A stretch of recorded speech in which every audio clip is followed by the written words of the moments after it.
Thanks for coming along tonight, folks. Ehud Yaari makes a welcome return to the Sydney Institute. As you know, he's been here quite a few times before, and we always look forward to him coming and talking to us. And thanks to the Australia, Israel and Jewish Affairs Council, who made Ehud's visit here tonight possible. He's well known, so I'll introduce him very briefly. He's the Middle East correspondent for the Channel 12 News in Israel, a very important news channel. And he's also a fellow at the Washington Institute for Near East Studies in Washington, D.C. And the topic for tonight's talk is looking ahead to the post-Gaza war era. Ehud Yaari, you're very welcome. Thank you. Thank you, Gerard. I'm very happy to be again at the Sydney Institute. It's always a pleasure. I promise I will be frank and sometimes blunt, hoping that you will excuse me for that. I will start by where we are coming from. I think people now we have a war of simultaneously. It's only one that it's the war in Gaza. But there are other wars, and they are all linked together to the fight against or for the Iranian attempt to establish their predominance all over the region. I'm not going into all the wars that are raging on. I'll just give one or two examples. The Turks are about to invade northern Iraq to establish a 40 kilometers deep security zone. And they will also act again in Syria, militarily. In Syria, we have enormous amount of clashes in the north east of the country between different players. And we have a confrontation between Syria and Jordan with the Jordanian Air Force, small Air Force, capable pilots, for the first time ever hitting targets inside Syria. Because the Syrian army, the 4th Division, under the command of the brother of President Assad, Maher, with Iranian-sponsored militias, are smuggling huge amounts of drugs, mainly amphetamines, Captagon, and weapons, rockets, anti-tank missiles, etc., across the border into Jordan, trying to build a military infrastructure there, at this point, sleeping cells, and getting weapons across into the West Bank. And I can go on and on and on. Gaza is but one front, a very important one, of what's going on now. Now, what really happened in Gaza? The Israeli intelligence community had known since 2021, with indications before, about a plan called the Walls of Jericho of Hamas to invade Israel. They didn't really take it seriously. They felt they were deterred. Yahya Sinwar, the leader of Hamas, now deep in the bunker, was interested in improving the lives of the people in Gaza. They felt that by allowing Qatar to send to Gaza suitcases with millions of dollars cash, they can buy quiet or an extended ceasefire. On the night before the October 7th attack, they had more indications that something was imminent. But Hamas, for many months before, was holding a big drill called the Tall Pillar, in which they would train their fighters, their terrorists, on how to get to Israeli military positions across the border with Gaza, how to capture a kibbutz or a village, etc. So our people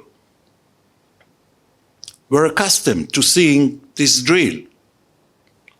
And when they learned that the elite commando unit of Hamas called the Nukhba, Nukhba is elite in Arabic, the chosen ones, were called to the mosques at 3 a.m. in the morning, they felt, oh, we have another stage of the drill that we already know a lot about. But it was not. So there was a consultation at night between the generals, Israel too in Hebrew, heading our military intelligence, people who should not have been appointed to these sensitive positions in the first place. They had a consultation, and they decided we'll wait for the morning. What they didn't do was A, they didn't call on the division commander, territorial division, in charge of the 65 kilometers of the Gaza border to deploy his troops and be on full alert at dawn, as is customary, by the way, in the Israeli army. And worse than that, they did not call the commander of the Air Force, asking him to do the obvious. Get 10, 12 attack helicopters close by, under ready. And I'm saying 10, 12 attack helicopters would have killed this attack along the fence. But they were not there because he was not alerted. And it took 40 minutes for 2 attack helicopters to come down, to get down to the front from a base in northern Israel. That's an intelligence failure of unbelievable proportions. And all these people will resign when they have the first opportunity. The second point, so we have on the one hand a major failure of Israeli intelligence based on a decade and a half of conviction, what we call in Israel in good English conception, that Hamas is deterred.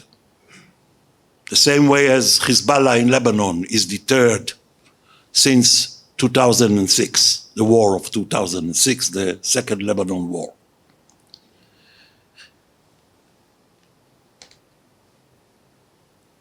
What happened was that over the past 2 years, maybe more, there were very intensive deliberations between leaders of Hamas, the Hezbollah, and the Iranians' Republican Guards Quds Force, which is the organization in charge of all the militias in the region.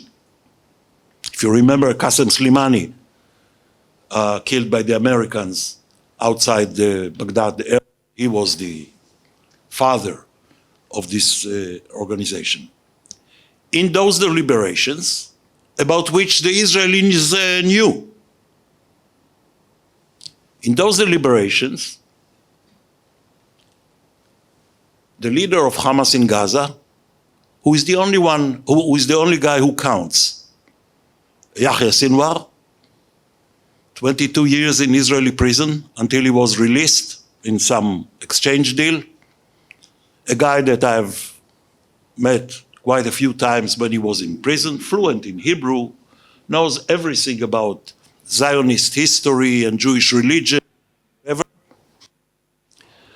Sinwar, who was not present at these deliberations, being in Gaza, had his loyal representatives in the discussions, and he was led to convince, or, to be safe, allowed himself to be convinced that he has a promise from the Iranians and Mr. Nasrallah, Secretary General of Hezbollah, that if he goes on the attack, there will be a second and third front, Lebanon and Syria.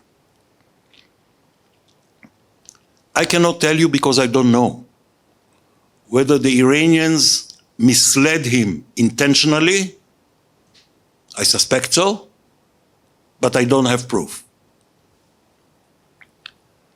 So he has decided, he didn't share with them, not the 0 hour, not the full scope of the attack he had in mind, for security reasons.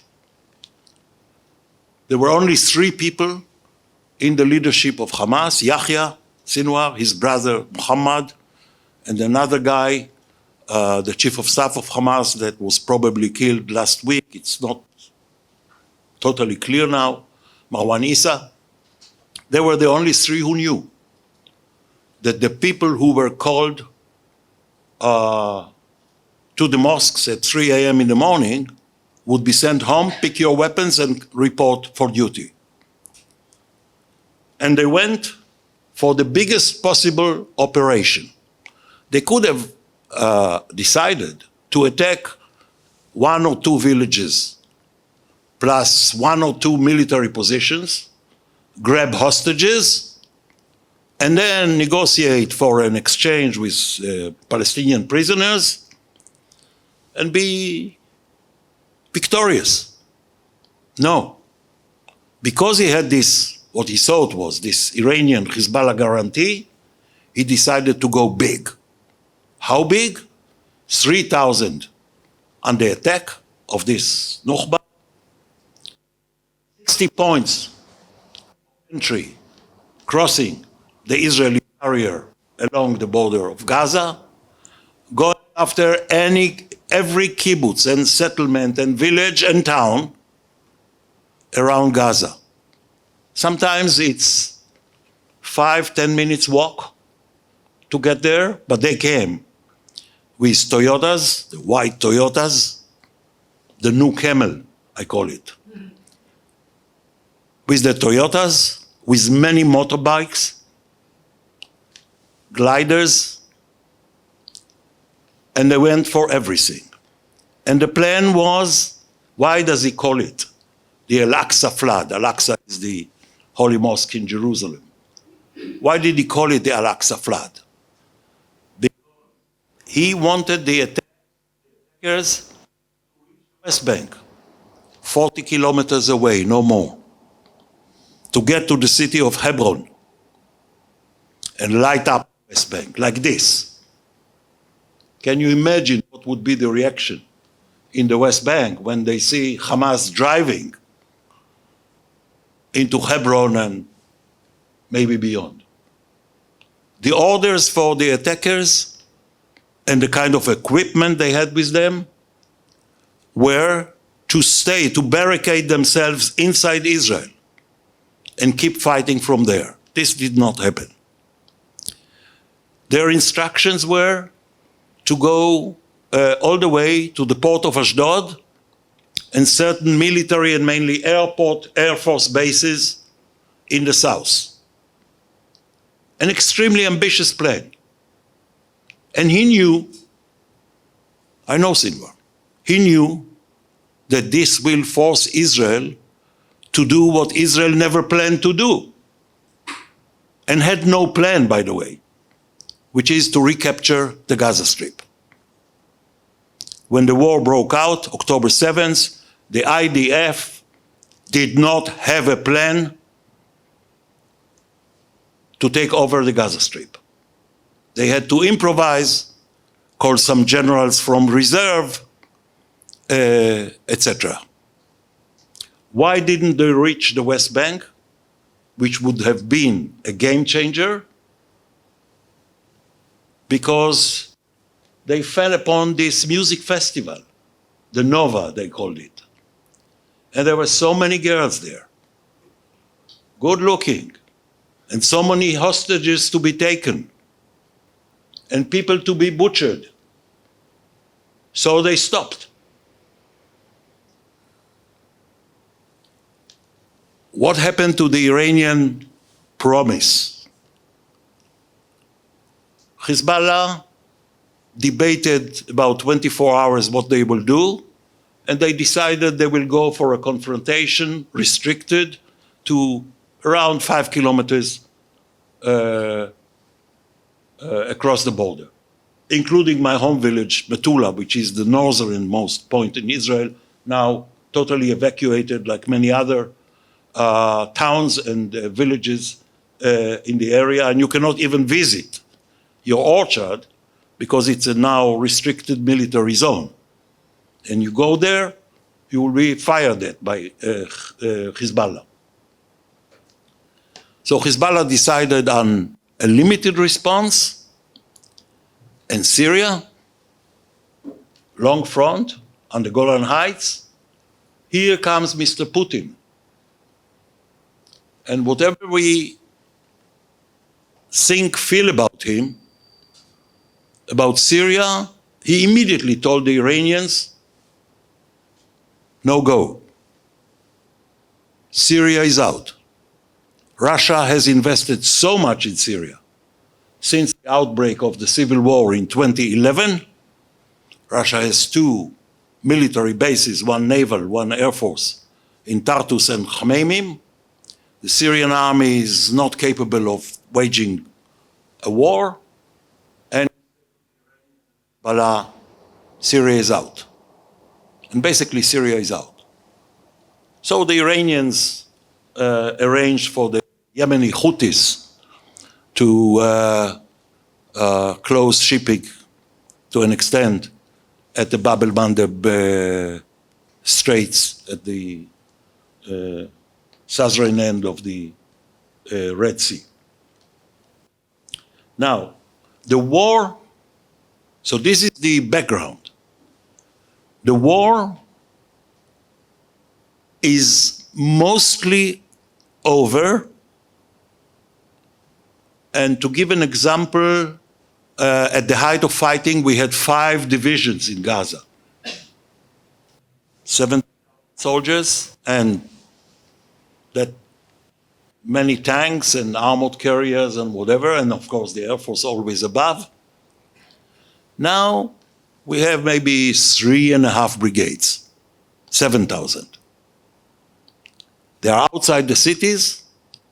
What they are doing is, when necessary, when Hamas squads pop up, they will go in, deal with them, and get out.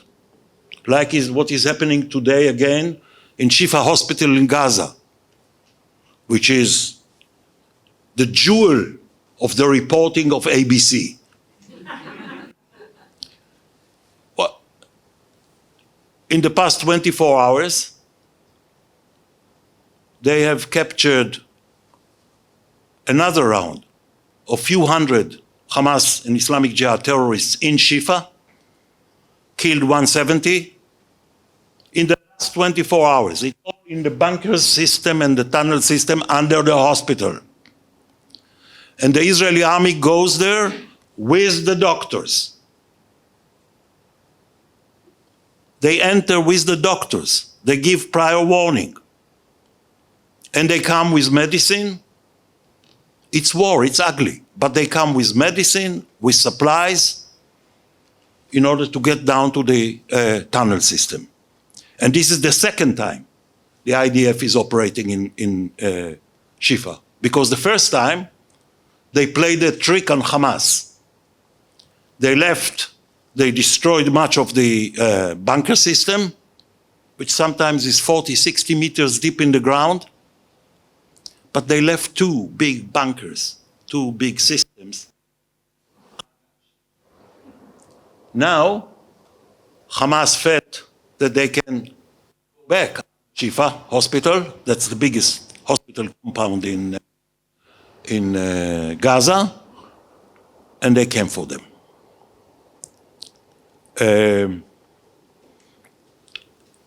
Again, you wouldn't hear about it on ABC. Not that we are, me, because I care about Australia, my wife is Aussie, not that we are not trying to tell them, well, try to see the other information than the one you are broadcasting. The answer is no. Generally, before I go to the what's coming next, we have the constant advertising of the numbers of casualties, civilian casualties, reported by Hamas, disguised as the health ministry of Gaza. What health ministry of Gaza? I know the guy, Yusuf Aburish, he's Hamas. And I can refer you with pleasure through Gerard and the number they are giving now, 32 civilian casualties, more than 2/3 women and children,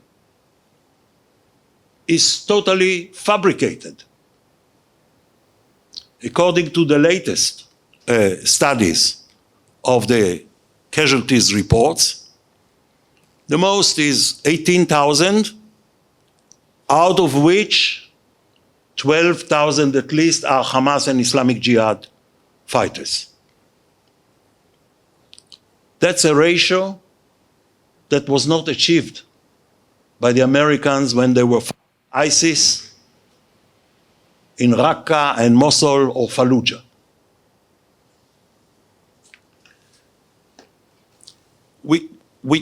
I'm not here, I'm not the spokesman for the government of Israel or for the IDF, but I don't know any army that had to fight this kind of urban warfare underground amidst very dense civilian population, where your adversary is using almost every single house, family homes, etc., as a weapons depot, as a point from which to snipe and shoot and booby trap and whatever you know. The army made millions. How many? But millions. Calls to civilians. Get out of there, we are coming. Leaflets. To the point that the Israeli army provided to the population publicly maps of their deployment and where they are going next. I don't know any other war in which it happened. So now we are in a situation where I said the war is basically over. The main campaign is over. We have Hamas converted from a terrorist army, well-equipped, well-tunneled, converting Hamas from a terrorist army into an armed underground. You still have quite a few Hamas armed squads popping up here and there. And to make it clear, out of 24 battalions of Hamas, their battalions are sort of territorial. Each neighborhood has its battalion with everything. So out of 24, 19 were dismantled. Doesn't mean everybody got killed or injured. And there are 4 battalions remaining in the city of Rafah, the southern end of the Gaza Strip on the border with Egypt, in which you also have 1.2 million Palestinians, civilians, many of them displaced from the north. The Israeli army is not going to storm Rafah with that many civilians there. And this is why the Security Council resolution, which was not voted, not vetoed by the United States, reflects the situation on the ground. Nobody is going to mount an attack on Rafah during Ramadan, during the holy months of Ramadan, still about 2 weeks to go. What the Israelis will need to do, and I think they will, is to take over the strip, 14 kilometers long, of the border between Gaza and Egypt. Because under this border, the tunnels there allowed Hamas for years to get equipped, to get weapons, to get components for assembling weapons in workshops in Gaza, usually, by the way, underground. And if you don't seal the border with Egypt, what did you achieve? We have very good cooperation with Egypt, but we cannot change Egypt. I'm speaking to you as somebody who lived years in Egypt and who loves Egypt. Because there are ways to get Egyptian officers and police guards and whatever you know to cooperate with the smuggling. Fact of life. And then you seal Rafah along the border with Egypt and from the north. And if they take my advice, that why should they? I would offer terms for surrender to this. This is the worst brigade of Hamas, by the way. I would offer terms for surrender. If you won't go out to Iran, Algeria, Syria, I don't care. I don't believe this brigade is going to fight. I don't believe we are going to see a Palestinian Masada in Rafah. But I may be. Where we are going from here? Number one question is to get the humanitarian aid flowing in. Dropping from the air, even if King Abdullah of Jordan is in the cockpit, getting a nice photo. Or the Americans building now a floating pier off the coast of Gaza City. It's not a response, because Gaza needs 600 truckloads a day of supplies. And 10% can come through Egypt, because their crossing point is not equipped to deal with large traffic, but it can come from different crossings from Israel, and it does. I can report to you, and I'm happy about it. Prices in the markets in Gaza, in the food markets of Gaza, have dropped over the last few days over 50%. Because whatever the convoys brings becomes part of a black market, mainly by Hamas. Hamas normally, at least in Rafah region now, working behind UNRWA, which has been gutted by Hamas years ago. So get the humanitarian aid going. There is no, to the best of my knowledge, and I'm in touch with them, including Mr. Sinwar, there is no famine in Gaza. And I don't think we are going there. Number two, there needs to be an understanding on what's going to be the governance of Gaza, bearing in mind that whoever takes responsibility in Gaza, and it's not going to be Israel, will have to cope with the Hamas as an armed underground. They're not going away. So the Israelis, I assume, will keep the current level of military presence inside Gaza, outside the cities, so as to demonstrate to everybody we are here if it's needed, and when needed, go in and go out. Do the job and go out, like in Shifa now.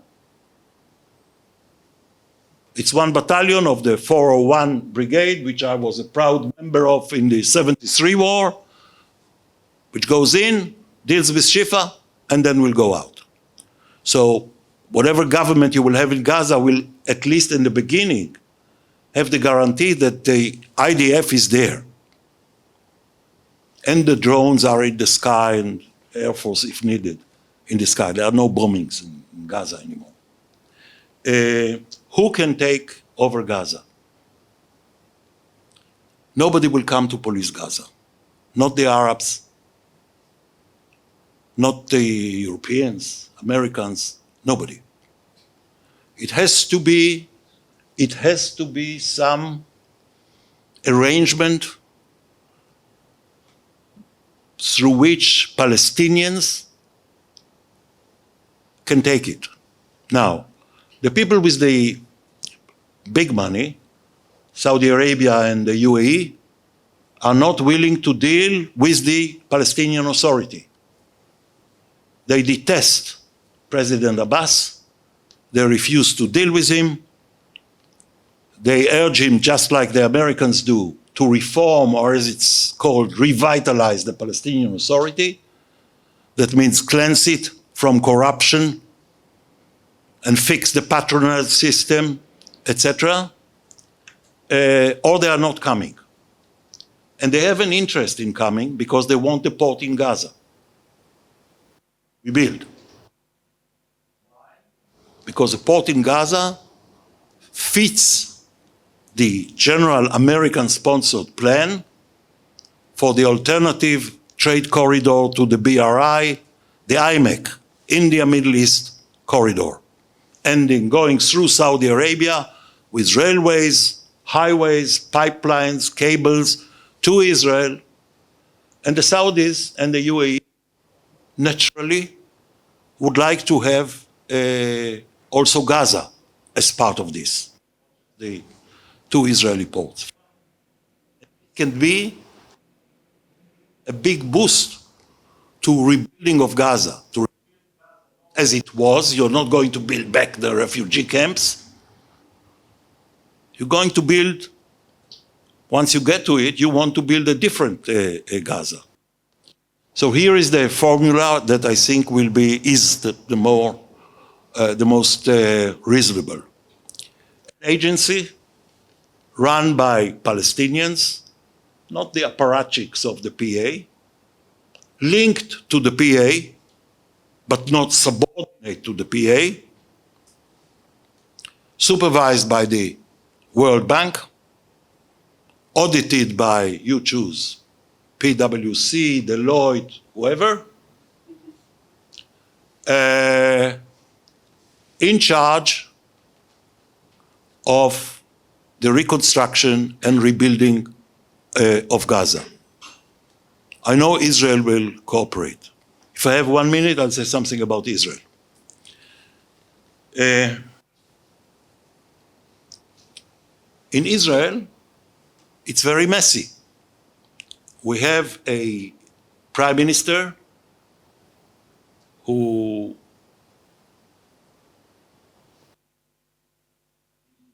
constant quarrel with the chief of the military and establishment and defense forces.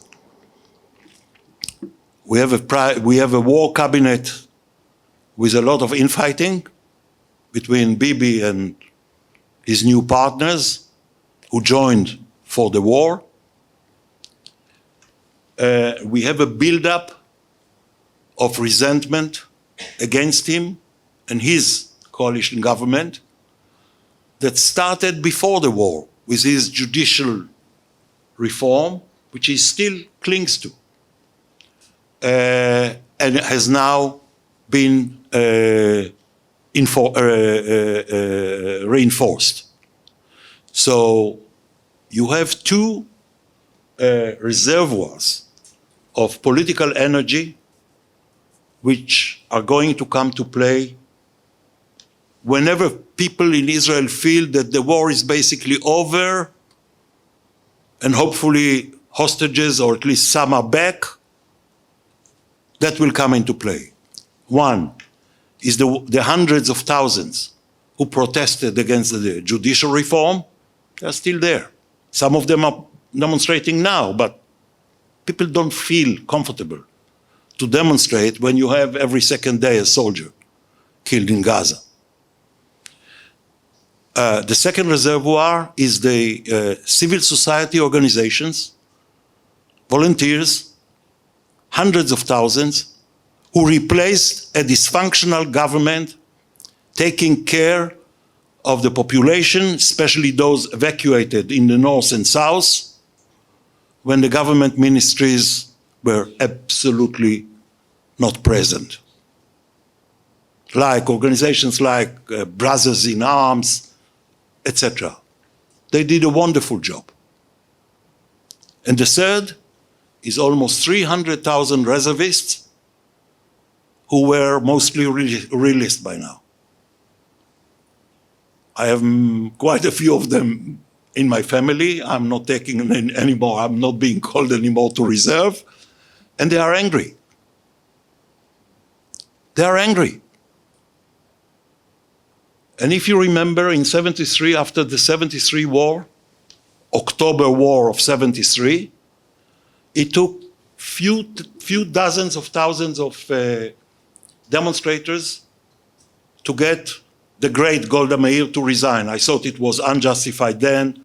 I certainly think so, especially after I've seen Helen Mirren act. But we had a prime minister who was encouraged to resign by street peaceful demonstrations. And now it will be bigger. To conclude, I think Bibi understands. He sees the polls, but his departure, I'm afraid, is going to be an ugly departure. Thank you.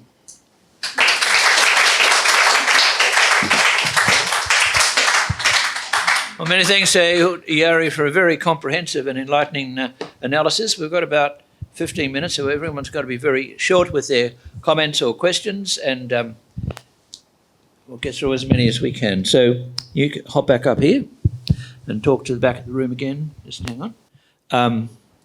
Sinwar. I think he went to prison in Israel for murdering Palestinians. Is that right? Okay. And he served 22 years. Yes. Can the war end without Sinwar's capture? It's difficult because Sinwar is surrounding himself with hostages. Now, nominally, we have 133 hostages now, supposedly in the hands of Hamas. If there are 70, I would be happy. But Sinwar makes sure he's surrounded with hostages to deter the Israelis from taking action, from bombing wherever he is, even if they know. And I think they have a fairly good idea where he is. One more point. We have to understand Sinwar by now is alienated from the rest of the Hamas leadership, including inside Gaza. And they are telling him, what did you do? Where do you think you were going? So can we reach an end point with Sinwar still alive somewhere? I think so, probably. I will be quick, thank you. What do you think China and Russia are thinking, particularly after the Moscow attack of the weekend? The Moscow attack is a different opera. It's ISIS Khorasan. Afghanistan has to do with a long settling a long account that they have with the Russians over many other issues. The Chinese have decided to take staunchly, for the first time, a staunchly anti-Israeli stance. The Russians, the same. But when it comes to the practicalities, the Chinese are not in the Middle East. India is much more present militarily, navy-wise, in the Middle East. The Russians are there, and I'll give you just an example. To this moment, a Russian Air Force officer sits in the Russian base in Khmeimim near Latakia, Turkey, on a hotline with an Israeli Russian-speaking officer at our Air Force command, and the Israeli will tell him 10 minutes before there is some raid on Iranian convoys in Syria, we are taking to air. And what will the Russians do? Turn off the radars and make sure all their planes have landed. So the Russians have a lot to say, but in practical terms, they do not hinder the operation. Would you enlarge on what the current dispute is that you mentioned between the Israeli military and the Israeli political scene? It's not the political scene, it's Bibi. What is the dispute? The dispute is Bibi is trying to shift the blame for the failure of October 7th exclusively to the army. His entourage, including a son who is safely in Florida, keep hinting that the performance of the army was lacking. In cabinet meetings, Bibi allows, in cabinet meetings, never before in Israel, Bibi allows ministers that he has appointed, some of them real hooligans. He allows them to insult the chief of staff, to attack him, to criticize him and then leak it to the media, which is always happy to get a good leak. They are hardly on speaking terms. You know, people sitting in the war cabinet, some of them happen to be good friends of mine for years, they're saying you have two Bibis now. One Bibi is the Bibi of the past, serious, considerate, thoughtful. The other Bibi is the guy who calculates all the time his political, personal considerations. And when they go into a meeting, they don't know which Bibi they will meet this time.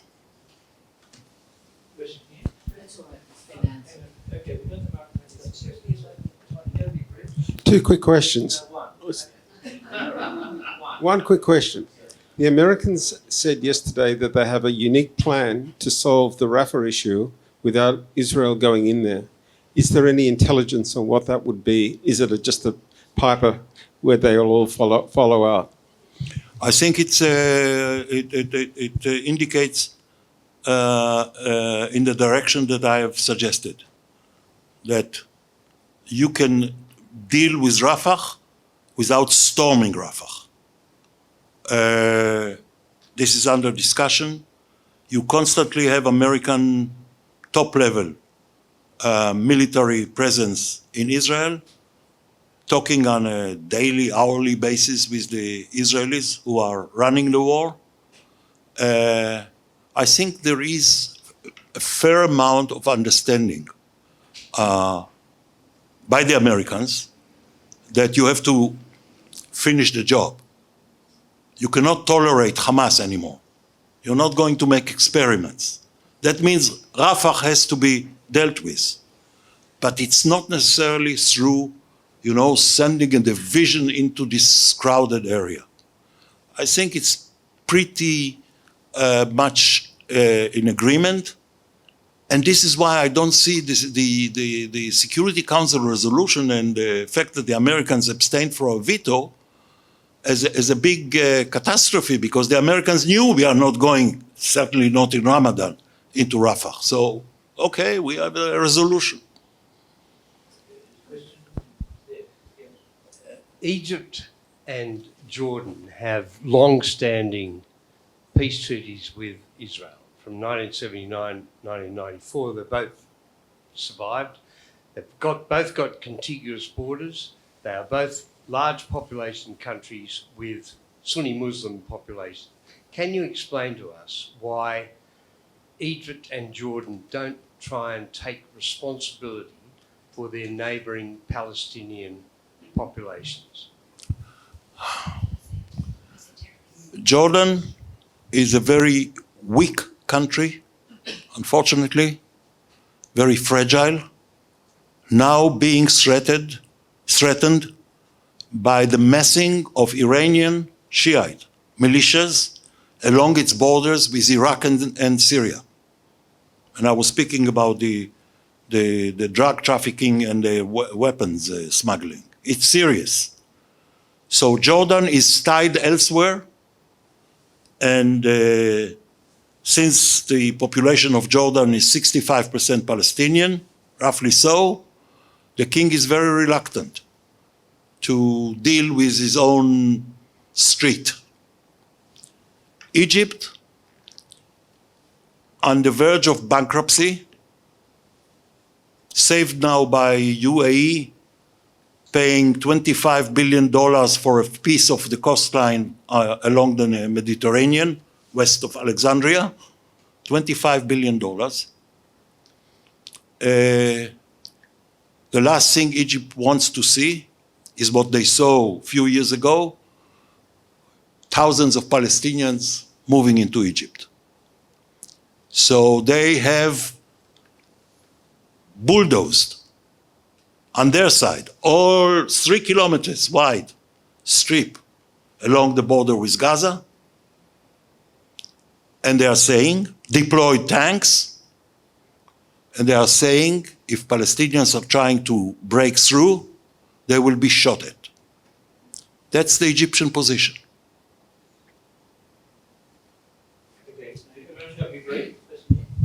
If I say to you, ultimately, the blood of every single Palestinian civilian, either dead or injured, is ultimately on the hands of the Iranian Ayatollahs, and actually, in the big picture, nothing is going to change in the long term without dealing with the Iranian Ayatollahs. Comments, please. I agree with you, but there is a time for everything. I don't think now is the time, because I don't think the Iranians, in spite of all their enrichment, 60% and sometimes by mistake beyond to 82%, I don't think the Iranians are in a hurry to assemble a bomb, although they can. And we know they know how to do it. So sometime we need to,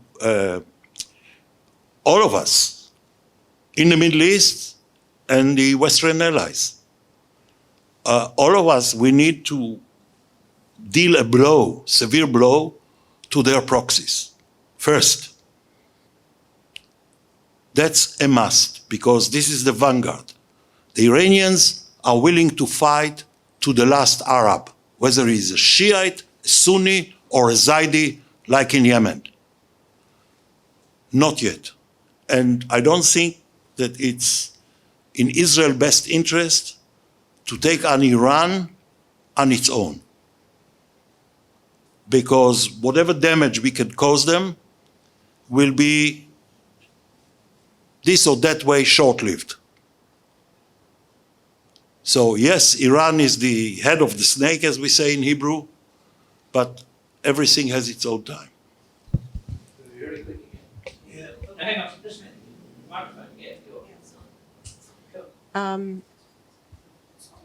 Okay. My question's regarding PR from Israel in the world. many of your points, like the amount of innocent deaths versus military deaths, does not come across in the world. And so Israel gets to be like the pariah. Why is that so? Why isn't Israel doing better in that department? Because from Hamas's point of view, they're winning that war. Because we have a totally dysfunctional government, a foreign ministry that has been allowed to sink to the bottom. We had, for example, a good spokesman in English who got sacked yesterday, I think, who got sacked because the wife of Mr. Netanyahu doesn't like the fact that at one point he participated in the demonstrations. So they take a guy who was doing very well in English, especially in UK, and they sack him. We have a government which is not functioning anymore. Most of the ministries do not. The foreign ministry was allowed to be degraded. So you can look around. They don't concentrate on this. My wife, the Aussie, she says, the problem is Israelis are more interested in having debates amongst themselves than talking to the outside. And it's true. Going to be very quick. Yes. Yeah, all right. Just one sort of question. UNRWA, where does it go from here? When does it go? Whatever. UNRWA has been taken over by Hamas long ago. In 2009, they captured the Union of UNRWA Workers. What is UNRWA? It's 30,000 Palestinians working in UNRWA, many of them affiliated this way, that way with Hamas, certainly obeying Hamas orders, and few dozens of Westerners, mainly, who don't speak Arabic, who live in sort of secluded, they call it pensions in Gaza, no more, but they used to. So there is no control. The head of UNRWA, Mr. Lazzarini, so often on television, I'm sure he's a favorite of ABC, Mr. Lazzarini is not in the region at all. If you want to reach him, please, Geneva. They are detached. And what the IDF found was that many of the facilities of UNRWA served as Hamas bases. Because they thought, Hamas, that if they are inside or under a UNRWA facility, the Israelis will be hesitant. And they were for years, but not now. Thanks. Thank you. I just want to say to Ehud, Yaari, thanks for a wonderful performance tonight. And we've learned a lot, and I've learned a lot. I'm sure you all have. Everyone's busy, and you've got another appointment. So congratulations and good luck. Thank you. Okay. Thank you. Thanks a lot. Okay.